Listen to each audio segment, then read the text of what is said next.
They're here, ... The wind howled across the empty plains like a restless ghost. Elijah Granger had just finished locking up the tool shed when the storm rolled in faster than the weather radio predicted. Dust kicked up from the dry soil as thunder cracked in the distance. He squinted toward the horizon, where flashes of light blinked unnaturally against the clouds. Not lightning. Too steady, too rhythmic, he muttered. Satellites glitching again, though even he didn't believe it. Then the banging came, not from the front porch or even the side gate. It came from the barn. 3 sharp knocks, then silence. He paused. Coyotes, maybe a neighbor, but he hadn't seen another soul in days. No one came out this far unless they were desperate or lost. Elijah grabbed the old shotgun from behind the door, more for comfort than intent, and walked out into the downpour. The barn sat 50 yards away, a hunched shadow in the misty dark. The wind ripped at his coat, pushing him sideways with each step. Another bang, this time followed by something he never expected to hear out here. A voice, raspy, trembling, foreign, whispering, just loud enough to carry. Please help. He's dying. Elijah reached the barn door and yanked it open. What he saw made him freeze. A woman, no, a creature stood, soaked to the bone, her arms wrapped around what looked like a child, unconscious, skin faintly glowing blue beneath a soaked cloth. She was humanoid in shape, yes, but her skin shimmered like wet glass, and her eyes were too wide, too silver, too filled with panic. She dropped to her knees. Please, I know how I look, but he needs warmth, safety. They are close. Elijah's instincts screamed at him to shut the door. This wasn't normal. This wasn't human. But then he saw the child's small hand twitch, and something in his chest cracked open. He hadn't heard a child's voice in 10 years. Not since the accident. Not since inside. He grunted. She blinked, stunned. You will help us. I said inside, he barked, waving them through. She scurried in quickly, cradling the boy like porcelain. Elijah slammed the door and bolted it shut behind them. The wind rattled the frame, but the barn held. Up in the hayloft, he said, grabbing a thick blanket from a nearby crate. Dry spot up top. Lay him there. She didn't wait for a second invitation. Elijah followed her up with a lantern, lighting the hay-strewn corner with a golden glow. She set the boy down gently, brushing wet strands of hair away from his oddly angular forehead. What's wrong with him? Elijah asked, crouching beside her. He's transitioning, she said, her voice breaking. He's half human. His body is shifting, accelerating. Too fast. It's not safe outside. Elijah's jaw tightened. And you're his mother? Yes. He studied her for a moment. The way she shook. The way her arms trembled when she touched the child's face. Whatever she was, she cared deeply. And the boy, whatever he was in pain. Elijah dropped his coat over the child. You got a name? She hesitated. Lyra.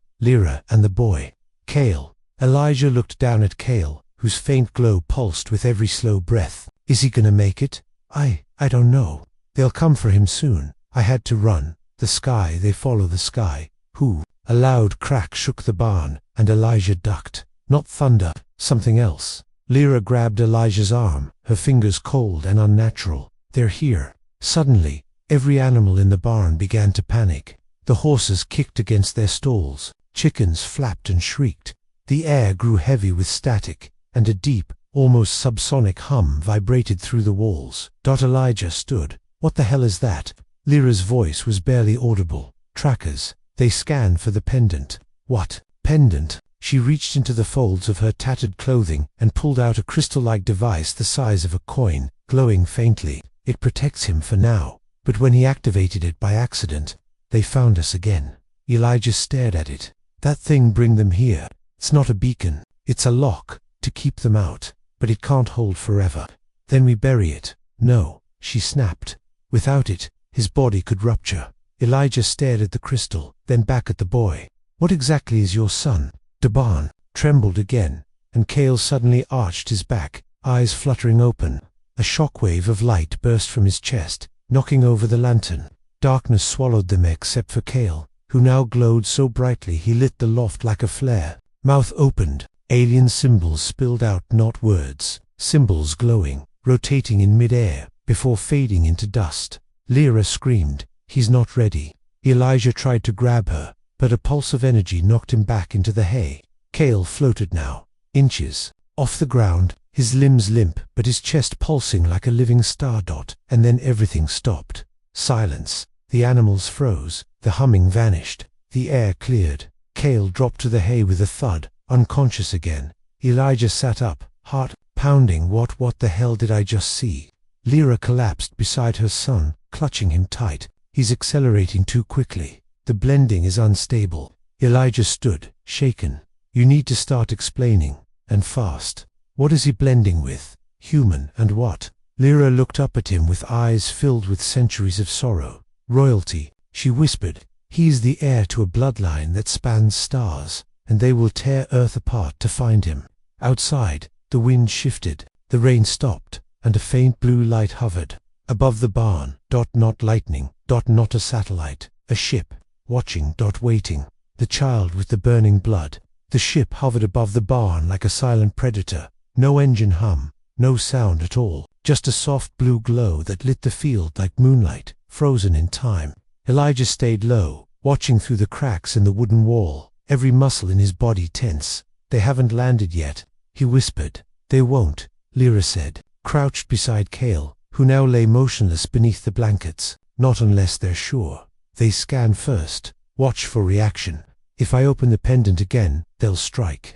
Elijah glanced back at the small crystal, now dim and tucked under Cale's neck. So we wait. No, she said firmly. We hide deeper. They won't come unless they have to, but if they suspect he's stabilizing, they'll take him. Elijah's brow furrowed. You said he's changing too fast. What does that mean? Lyra hesitated, brushing Cale's hair back gently. The human DNA in him is fighting the old blood. Where I come from, the royal line is pure engine, for order, telepathy, precision, no emotion. But Cale. She looked down, eyes shimmering. He feels that makes him dangerous to them, unpredictable. So they're afraid of him. They're afraid of what he might become if raised by humans. Kindness can corrupt. Elijah scoffed. We call it character. Outside, the light above the barn flickered, then shifted slowly toward the north field. The ship wasn't just watching, it was searching. Lyra's voice dropped low. We have a short window. When their scanner cycles, we need to bury the pendant. Just temporarily, so they lose the signal. You said that would hurt him. Only, if we leave it buried too long. Elijah nodded. I'll take care of it. He moved fast, stepping into the rain-soaked night. The wind had died, but the air felt charged, like something just beyond sight waited to strike. He jogged behind the barn, found a patch of loose dirt, and buried the pendant 6 inches deep beneath the feed trough. When he returned, the barn felt colder, quieter. Cale was breathing easier, but his skin still glowed faintly, a blue trace running along the veins under his arms and neck. Lyra smiled weakly. It worked. Now what? She looked at Elijah with something like guilt in her eyes. I haven't been entirely honest. He folded his arms. You don't say. I didn't just run from them because of Cale. I ran because he activated something I didn't even know was possible. She reached into a hidden pocket and pulled out a small device, like a flattened compass, but with shifting alien runes along its edge. I found this in his hand after he woke from a dream one night. It projected a message from someone in your species. Elijah blinked. A human. She nodded. A message meant only for Cale. In your language. She pressed the center of the device. It flickered to life, hovering mid-air. A shaky holographic recording from Degrainy flickering, as if decades old. The figure in the recording wore a military flight suit, faded and patched. His voice cracked through the static. To whoever finds this, if the child made it, protect him. He's more than a bridge. He's the last hope for peace. The bloodlines will hunt him, but Earth still owes a debt. My name is Lieutenant Alan Granger. I leave him in your care. Elijah's heart stopped cold. He stumbled backward, eyes wide. What did you say? Lyra frowned. Alan Granger. That was my father. They both stared at each other. That's impossible, Elijah muttered. My dad died when I was a kid. Plane crash. They said it was a weather mission over the Pacific. He was never involved with aliens.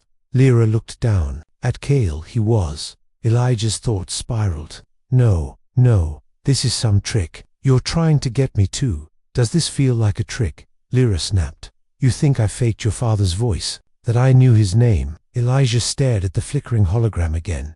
The voice, the squint, the old scar above the right eye. It was his father. He sat down hard on a hay bale, dazed. Why him? Why this farm? Because he chose it, Lyra said. The message was encoded with location markers. It led us here. He must have prepared this long ago, hoping someday someone would find it. Cale stirred, his voice faint. I heard him. In my dream he told me to find you. Elijah looked at the boy, those same sharp eyes, just like his father's. Why me? Because you're human, Lyra said. And because you're not a soldier, you're something they can't predict. That makes you valuable, dangerous, and very luckily essential. The barn groaned as wind picked up again. The ship above had vanished, but something felt off. Suddenly, a motion sensor light clicked on outside. Someone's here, Elijah whispered. He grabbed the shotgun and crept to the barn's front door, peeking through a crack. A pickup truck idled at the edge of the driveway. Someone stepped out. Tall, male, wearing a thick coat and hat. Elijah relaxed slightly. It's just Tom, my neighbor. Probably noticed the lights. Don't let him in, Lyra hissed. They use disguises. Elijah narrowed his eyes. You think they're already here? Cale sat up slowly. It's him. He was in my dream. Outside, Tom walked toward the barn with an odd stiffness, like he didn't know how to move naturally. Elijah shouted. Tom, that you? The figure paused, then it smiled. Too wide, too perfect. Elijah, the voice said. You've been busy. The shotgun went up instantly. The figure kept walking. We just want the boy. No harm will come to you. You can go back to your life. Behind Elijah, Cale stood, breathing heavily. His glow brightened, casting eerie shadows. Elijah, Cale whispered. I can stop him. Kid. No, Elijah said. You're not ready. But Cale walked forward, eyes glowing now.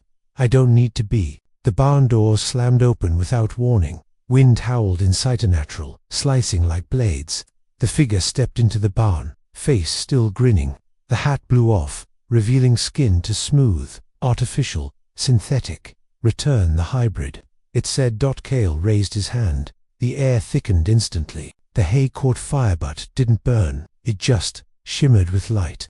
Symbols filled the air again, alien language infused with emotion. Fear, protection, will. The figure stepped back. Its smile vanished. He's already begun. The merge. Cale's voice, deeper now, echoed. You don't belong here. And with a single pulse, the figure exploded into a burst of static, vanishing like a projection cut mid-transmission. Silence fell. Elijah stared, jaw open. What the hell just happened? Cale's glow faded, and he collapsed again. Lyra caught him, tears in her eyes. His powers waking faster than it should. That was an advanced scout probing, and now they know exactly where we are. Elijah clenched his fists. Then we move. Where? Lyra asked. He looked toward the mountains. My dad left clues. If he had something to do with this, maybe he left more. You want to follow a trail from a man who died decades ago.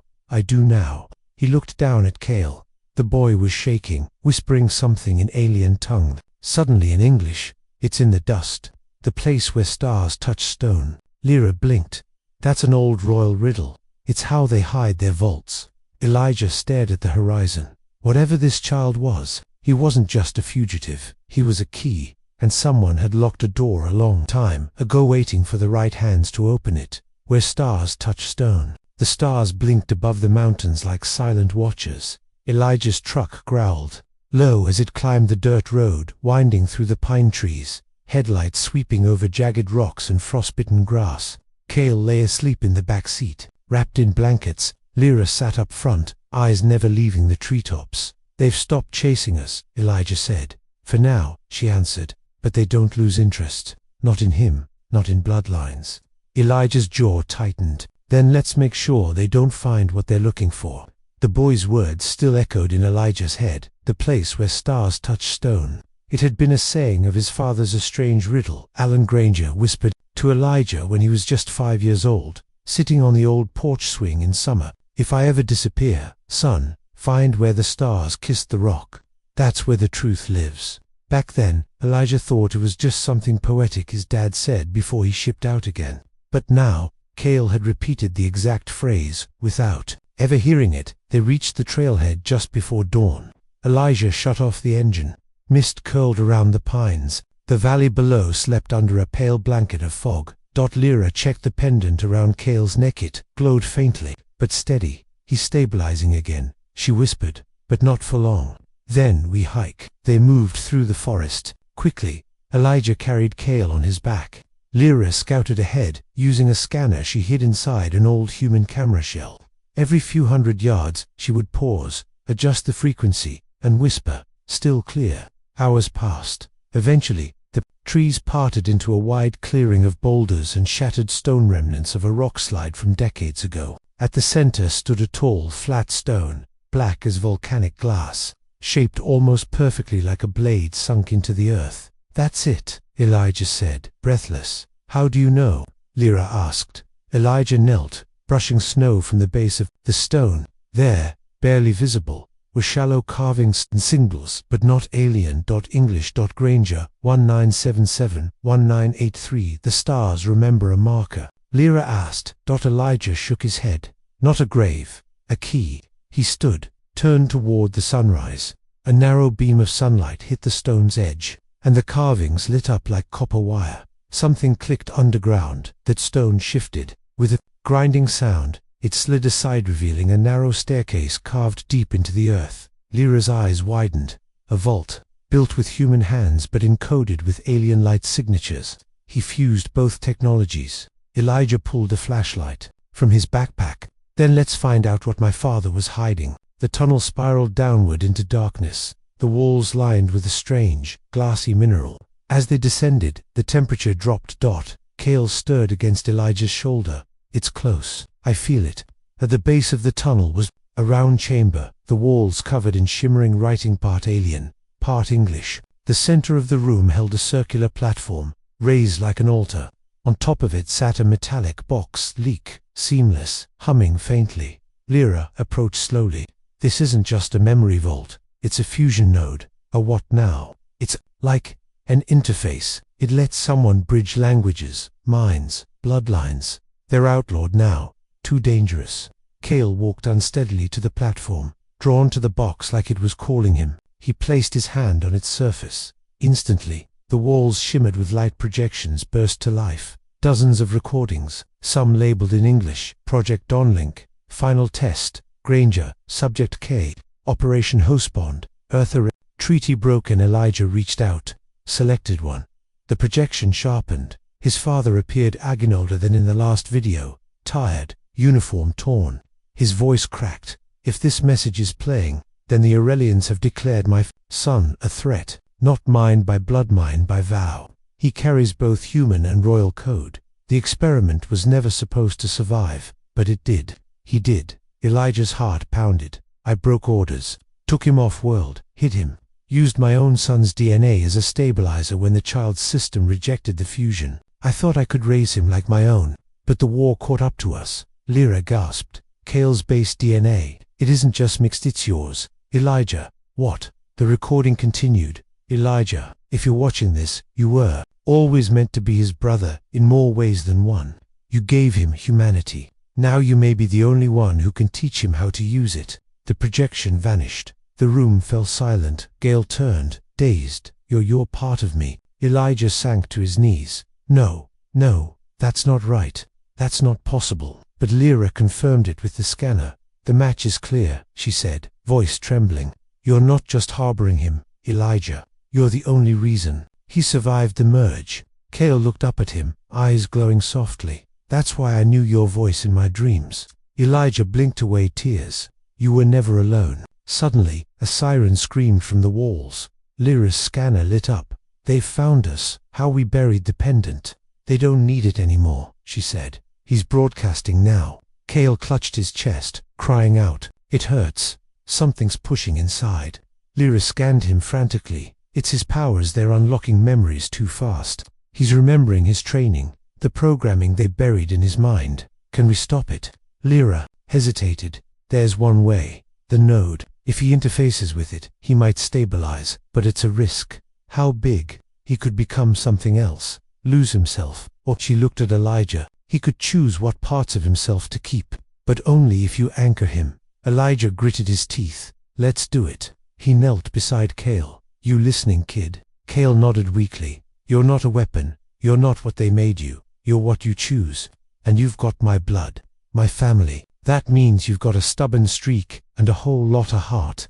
Kale gripped Elijah's hand, then stepped onto the platform. The node glowed. Light surrounded him. His body levitated slightly, eyes going white. The room filled with symbols, light, energy, and then silence.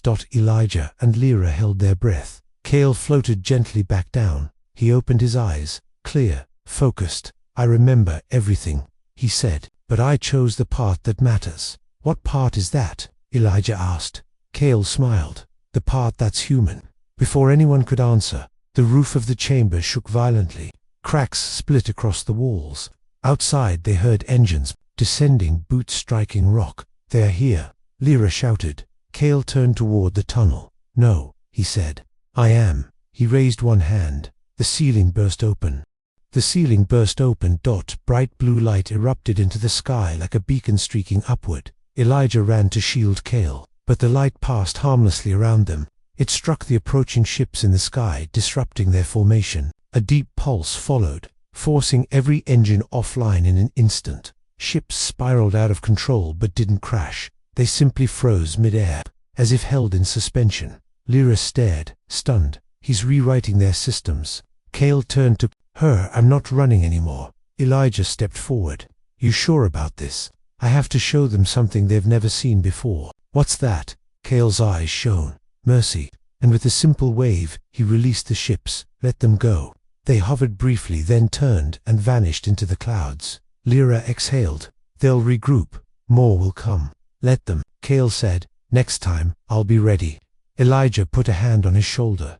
We both will. As the sun rose over the mountains, the three of them stood in the ruins of an ancient line, now turned into a new truth. Not fugitives, not soldiers, just a family. On the edge of a war, the boy who brought the sky to its knees. Night had just fallen over the valley when the wind changed. Elijah smelled at first burnt ozone, sharp and bitter. Lyra confirmed it next, her scanner clicking to life. They're masking their approach. Low atmosphere sweep drones, she whispered, eyes scanning the tree line. Kale stood still, barefoot, in the grass, hands at his sides. The glow in his veins had faded since the interface, but he was different now, centered, quieter, like someone who'd stared into something too. Big Two Describand walked away, holding only the parts that mattered. They're not here to negotiate, Kale said.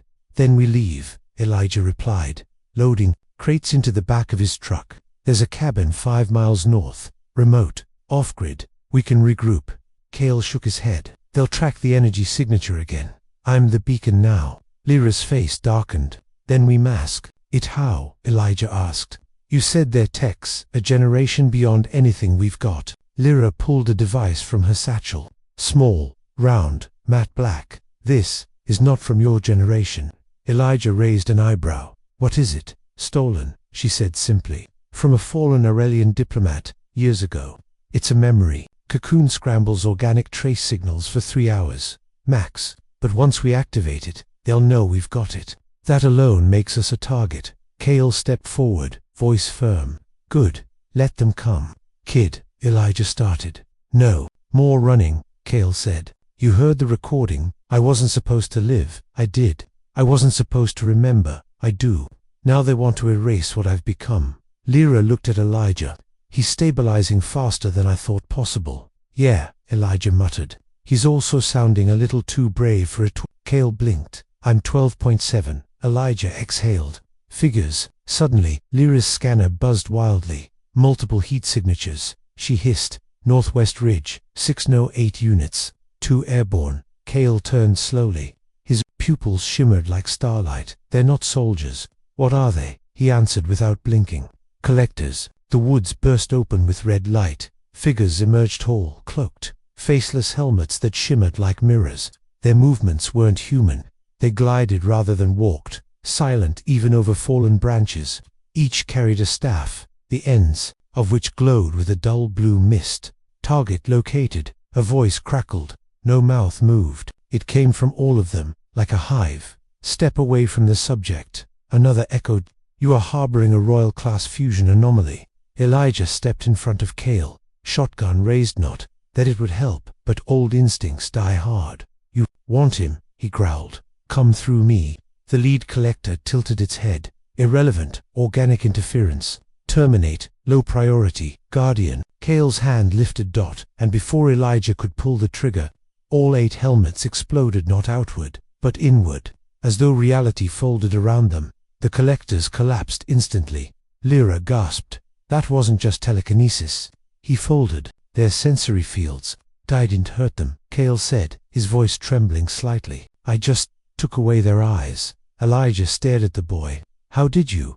I remembered more, Kale whispered. They trained me. Before I was born. They called it symbiosis. Human resilience. Alien cognition. Lyra's face paled. He's more than a hybrid. He's a testbed for coexistence. But why send assassins after coexistence?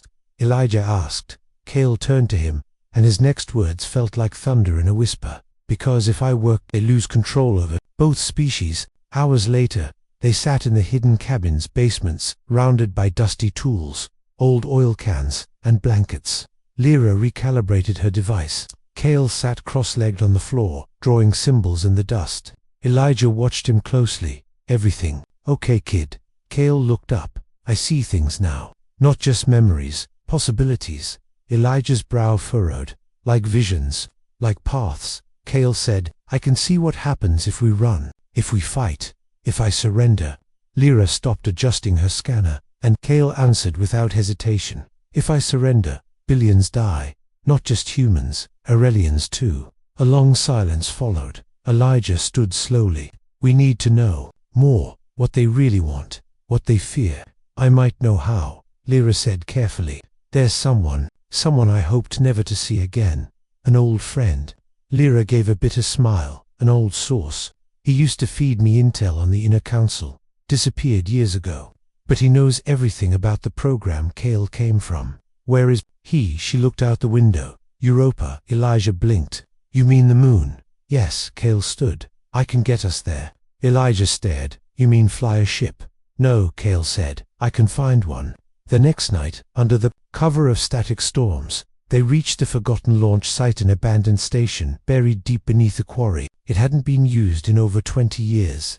Elijah remembered helping his father rebuild some of the generators in the early 90s. Back then, he thought it was just a Cold War relic. Now, it felt like destiny. They descended into the hangar. Dust clung to ancient control panels, but in the center stood a vessel, sleek, dark, and humming faintly. Lyra's eyes widened. A hybrid shuttle. Human-built frame. Alien core drive. This is Granger's design.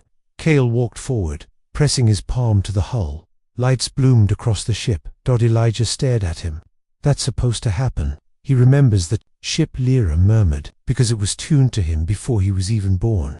Kale turned to them. If we leave now, we can reach Europa in hours. Elijah glanced at the panels. What happens when we get there? Kale didn't smile. We asked the man who created me what I was really meant to become. Back in orbit, far above Earth, inside a shadowed Aurelian command vessel, a projection shimmered into being. The commander, a being with translucent skin and metallic eyes, observed the footage silently. The footage played. Kale, eyes glowing, dismantling their collectors with a glance. The commander turned to its second in command. It has begun. What are your orders? The second asked. The commander whispered in a language older than written time. Prepare the severs. Earth's balance must be broken before the child chooses his final path. And in the dark void of space, ancient machines awaken, floating silently toward Earth, like gods without mercy. What sleeps beneath Europa? The ice groaned. Not just from pressure or tectonics, but from movement. Something ancient stirred beneath Europa's frozen shell, and Kale felt it long before the ship touched down. The hybrid shuttle hissed softly as it landed, skimming across a field of jagged blue ice. Europa's cracked surface stretched endlessly, under Jupiter's pale glow, crisscrossed with fractures like the veins of a shattered mirror. Elijah stepped off the ramp and shivered despite his insulated suit. I always figured hell would be hot. Lyra adjusted her breather mask and swept the horizon with her scanner. Temperatures -160°C. No signs of surface activity, but underground. She didn't finish. Kale walked ahead of them, seemingly unaffected by the cold. His boots made no sound on the ice.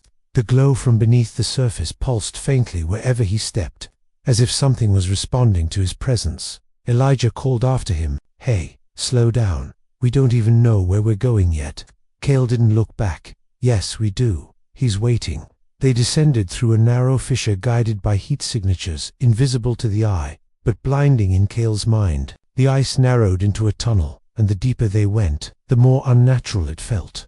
"I thought this moon was lifeless," Elijah muttered, brushing frost from the wall. Lyra stared at the tunnel ceiling. "Not lifeless, just sleeping." Cale suddenly paused at the base of the descent, where a massive crystalline door blocked their path. It pulsed with slow, dim light, coded like a heartbeat. "This is it," he said. "Behind this wall is the one who made me." Elijah raised a brow. "You mean the man who ran the Aurelian Human Project?" "No," Cale replied. "The man who started it, before there even was a council, before anyone even called it Project Concord." Lyra's breath caught.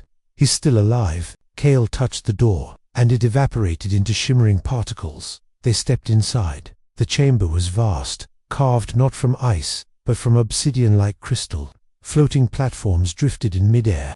Light sources with no bulbs blinked softly. Along the walls, at the far end, stood a singular figure in a long robe, facing away from them. He spoke before turning. "You're late, Cale." His voice was gravel and silk, familiar and terrifying. Cale took a cautious step forward. "You know me." The man turned slowly. His face was human, but his eyes shimmered with vertical pupils. One side of his body pulsed faintly blue Aurelian implants fused into his very skin. "I don't just know you. I designed you." Elijah gripped his old revolver instinctively. "So you're the one who planned all this?" The man smiled. "Elijah Mack, former mechanical engineer, volunteered during Earth's brief alliance with the Aurelians, dishonorably discharged, hiding in your farm because you couldn't stomach the aftermath." Lyra stepped forward, voice cold. "And you're Granger, Dr. Elias Granger, the rogue, architect of symbiosis." He nodded. "A pleasure to be remembered." Cale stared at him. "Why did you make me?" Granger's tone shifted, less arrogant, more reverent. "Because I believed in a better species, one born of both resilience and reason, strength and empathy. I dreamed of a child who could save two worlds from collapsing into each other. I dreamed of you." Cale's eyes narrowed. "Then, why try to erase me?" Granger frowned. "That wasn't my doing. The council feared what you might become. They sabotaged the incubation, banished your mother. I thought you were dead." Lyra stepped in. "Why are you still alive? You were marked for execution." Granger motioned around them. "Europa is exile and prison. I stayed hidden, building this refuge and watching the skies, waiting for the anomaly to return, waiting for Cale." Elijah looked at Cale. "And now he's here. What happens next?" Granger turned serious. "Now, he learns what the collectors were built to stop." With a wave of his hand, the walls lit up, displaying a galaxy-wide projection. Stars blinked, and threads of red light crisscrossed the darkness like arteries. "This," Granger said, "is the real purpose of the project. To prepare for a convergence event, one that happens only once every few millennia. When an ancient force older than either species awakens and feeds on civilizations that grow too far, too fast." Lyra stared at the red lines. "The Severance Protocol." Granger nodded. "The Aurelians knew of it. The humans denied it, but both feared it. So they planned to create someone who could stand in its way, a life form that didn't belong to one world or the other." Cale whispered, "Me." "Yes," Granger said. "You weren't just a symbol. You were the answer." "But if I'm the answer," Cale asked, "why does it feel like everything is breaking?" Granger lowered his head. "Because we waited too long. The severing has already begun." Suddenly, the ground shuddered. Lights blinked red. Lyra checked her scanner. "Something's breaching the ice from orbit. Massive mass, signatures, planetary anchors." Granger's face turned grim. "The council sent the final wave, not to kill Cale, but to use him." "What do you mean?" Elijah demanded. "They plan to extract the convergence code embedded in his DNA. They'll plug him into the severance, unleashing his potential without his will. That kind of power could tear Europa apart and then Earth." Cale stood frozen. "I didn't ask to be this," he said softly. "I just wanted to know who I am." Elijah walked over, placing a hand on the boy's shoulder. "You're not a weapon. You're Cale. A weird, glowing, too-smart kid who fixes tractors in his spare time and thinks stars are lonely." Cale looked up at him. "Then, help me stop this." Granger looked at both of them. There may be a way. In the chamber's heart, Granger revealed a dormant consolar fusion of Aurelian tech and human engineering. At its center floated a prism, spinning slowly, emitting faint harmonic pulses. "This is a quantum inverter," he explained. "It can flip a convergence, signal change it from extraction to projection. If Kale interfaces with it willingly, he can override the Council's protocol and rewrite the array's purpose." Lyra squinted. "And what does that mean?" Granger's voice was grave. "It means he could send out a pulse strong enough to sever their control systems permanently, across every connected fleet. Basically," Elijah said, "he pulls the plug on the bad guys." Granger nodded.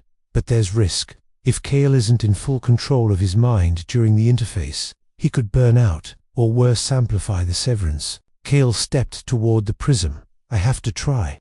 Outside, the surface cracked wide as the sky burned. Aurelian dreadships entered low orbit, flooding Europa with signal interference.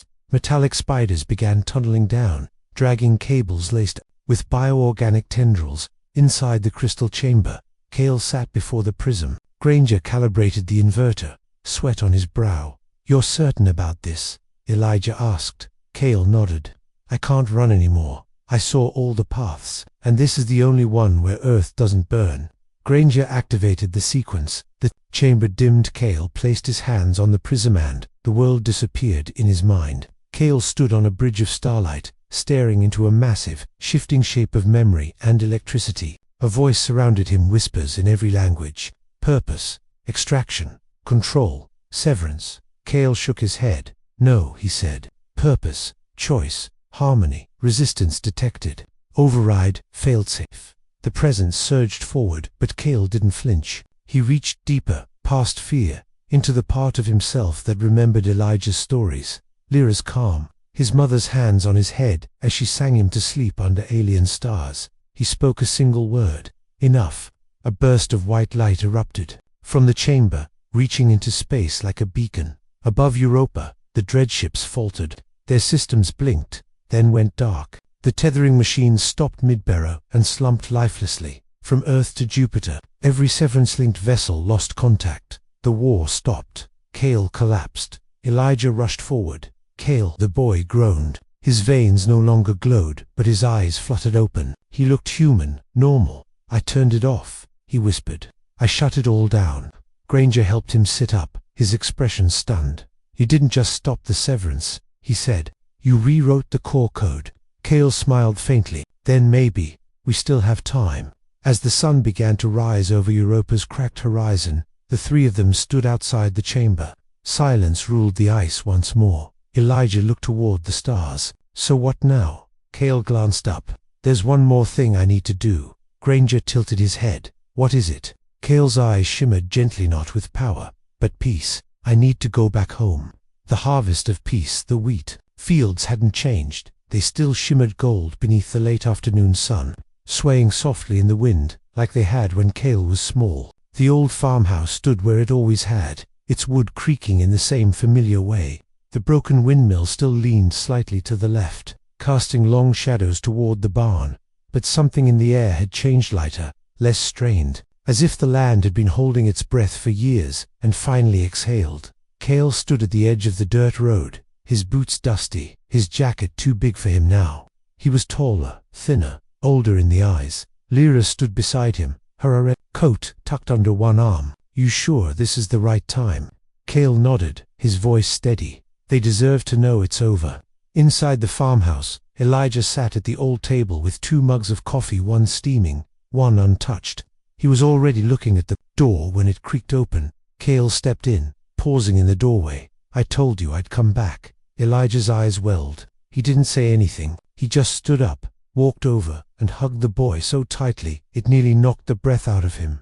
The three sat on the porch that night, watching Jupiter rise like a silent giant over the horizon. Crickets chirped. The barn light flickered, once, then steadied. Lyra sipped her tea. "So, now what?" Kale stared into the stars. "The severance array is gone. Every ship they controlled is dormant. The Aurelians have fractured. The ones who wanted peace are stepping forward." "And the others?" Elijah asked. Kale hesitated, scattered. "Some fled into deep space. Others won't change." Lyra added quietly, The council's core is gone, but the ideology's still out there, festering. Elijah scratched his beard. There's always another fire waiting to be lit. Cale nodded, but maybe now. People will stop building matches. The next few days were quiet, but not uneventful. News began to trickle in. Broadcasts from Luna showed Aurelian defectors dismantling their command structures. Earth leaders, once afraid of interspecies diplomacy, now spoke cautiously about integration and cooperative healing. Aurelian refugees arrived in scattered ships not to conquer, but to coexist. Some were soldiers who laid down their weapons. Others were children who had only known war. Cale volunteered to greet them, because they listened to him, because he was them. 3 weeks later, a delegation arrived at the farm. 5 representatives from Earth, and 5 from the Aurelian splinter faction. They didn't wear uniforms or badges, just simple clothes. They came not with demands, but with questions, and they asked them here, on Elijah's porch. Cale sat at the center. A woman from Geneva leaned forward. "Are you saying you want Earth to host a shared embassy?" Cale shrugged. "Not an embassy, a garden. A place where both sides grow something they've never grown before. Trust." An Aurelian male with translucent eyes spoke next. "And if the council remnants return?" Cale's tone was calm but resolute. "Then we will not answer with war. We will answer with unity. They cannot silence us all." Elijah leaned back. "That's mighty optimistic, kid." Cale smiled faintly. "It's not optimism. It's the only way forward." That night, after the delegation left, Lyra walked the fields with Cale under the stars. "You were never supposed to be this, you know," she said softly. Cale looked at her. "What do you mean?" She gestured at the sky. "You weren't supposed to be the bridge, the weapon, the code. You were just supposed to be Cale, a boy." He turned toward the house. The porch light glowed warmly. "I am just Cale," he said. "But sometimes being yourself is the only revolution that works." She chuckled quietly, spoken like someone raised by a farmer. A month passed. The old barn, once filled with rusted tools and forgotten equipment, now held long tables and benches. Human and Aurelian children learned, together drawing constellations on old chalkboards. One boy asked why Jupiter had no land, another asked if blue blood tasted like sky. Cale taught them both the same thing. Wonder. Granger never returned. Some said he vanished into Europa's under-ice ocean. Others believed he ascended beyond light. Like some living AI, Cale never confirmed either way, because it didn't matter. The future didn't belong to one man. It belonged to everyone brave enough to share it. But not all were brave. One morning, a small ship landed behind the hill and registered, silent, sleek. Cale felt it before he saw it. A tall Aurelian emerged, flanked by 2 shadowed figures. His markings bore the old council's crest. Cale met him halfway. "You shouldn't have come," Cale said. The figure tilted his head. "We want to rebuild the old order. You are the last code holder. Your blood, your mind, it still holds the key." Cale folded his arms. "You're mistaken. The key was choice, and I already made mine." The figure stepped forward, threatening. "We'll take it, then." Cale didn't flinch. Elijah's voice rang from the porch. "You really want to try that on my land?" The figures turned. Lyra stood on the barn roof, a sonic disruptor in hand. The Aurelian growled. "You wouldn't dare," but Cale raised a single hand. The ground beneath them pulsed, not with power, with memory, with connection. The fields shimmered. The ship's systems shut down. "I'm not your weapon," Cale said. "I'm your warning." The intruders backed off silently, wordlessly, gone by dusk. They didn't return. By autumn, the farm was something new. Not a battlefield, not a sanctuary, a beginning. Cale stood before the first planted grove of human and alien crops, side by side. Beside him, Lyra placed a time capsule in the soil. Inside it was a data chip, not of war or blueprints, but of stories, children's drawings, Elijah's handwritten recipe for apple pie, Lyra's sketch of Europa's ice trenches, a recording of Cale whispering, "We chose to grow, not conquer." Then they covered it in dirt. Let time decide what it meant. That night, Elijah sat by the fire, a warm blanket over his knees. Cale approached and sat beside him. "You ever wonder why I took you and your mother in?" Elijah asked suddenly. Cale looked up. "Sometimes, but I figured you were just kind." The old man chuckled. "Kindness isn't always logical, kid. Sometimes it's just stubbornness." I saw 2 souls standing in the rain, hungry and afraid, and I knew that if I turned away, I'd regret it the rest of my life. Cale was quiet. I never said thank you, he said.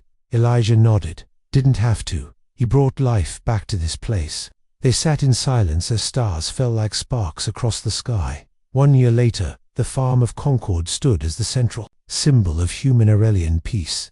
People came not for ceremony, but for meaning. They walked barefoot through the fields. They sat on Elijah's porch. They asked questions. They left changed. Cale no longer glowed, not outwardly, but when he smiled, the air felt warmer. One reporter asked him during an interview, "Do you see yourself as a hero?" Cale laughed gently. "No, just as someone who didn't stop walking."